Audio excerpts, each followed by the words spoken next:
Hey guys, welcome back to World Mechanics. Our mission here at the garage, guys, is to save you as much money as we can. That's why we make these absolutely free videos. Let's go ahead and start on it now.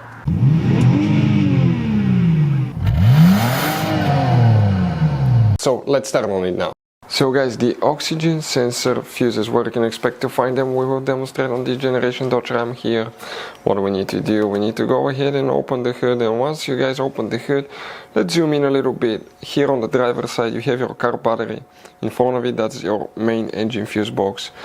Press these two tabs at the same time, lift it, it will open. On the inside you will find the main engine fuse box with a layout like this one here. Before we continue, let's explain quickly why it's always a good idea to test fuses and relays. Guys, it's very important to always test your fuses and relays. Why? Sometimes you may think you have a good fuse, guys. It's hard to tell. Look at those fuses, right? And sometimes, okay, you pull the fuse. Okay, I'm going to get the fuse pulled and I'm going to remove one fuse. I want to show you on that 20 amp fuse. Sometimes it's very unclear if that fuse is burned or not. You may not clearly see it. So always, guys, test them, because if you don't test the fuse, you assume it's good. You end up spending money, time and diagnostics for problems that do not exist, guys. So you can just waste your money and time. Always test your fuses, always test relays. We will put links in the description of the video below where you can find, guys, a video for testing a fuse and testing a relay that will explain everything that you need to do.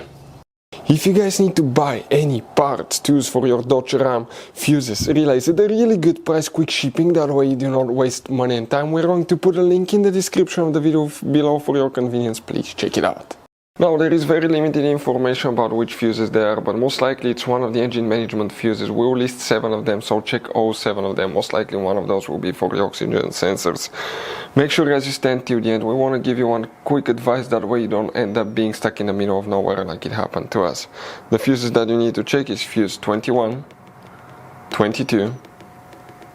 Here you will need to check fuse number 64, 57, 72, you need to check fuse number 77 and 78 as well. So guys, you have all kinds of different fuses and relays. Some of those are very specific, they're hard to find, especially if you're in a small town or in the middle of nowhere. One time we needed a replacement, we couldn't find one, and we were stuck in the middle of nowhere for a few days until we got a shipment on the internet, guys. So keep some spares in your glove box for peace of mind. Hopefully, guys, the video will be helpful. Thank you for watching. Hopefully, guys, the video was helpful. Please do not forget to comment, like, subscribe. That way we can keep making these absolutely free videos. Guys, we have more than 19,000 free repair videos on our YouTube channels that can, guys, save you thousands of dollars in future repairs. Check them out. Thank you guys for watching and see you next time.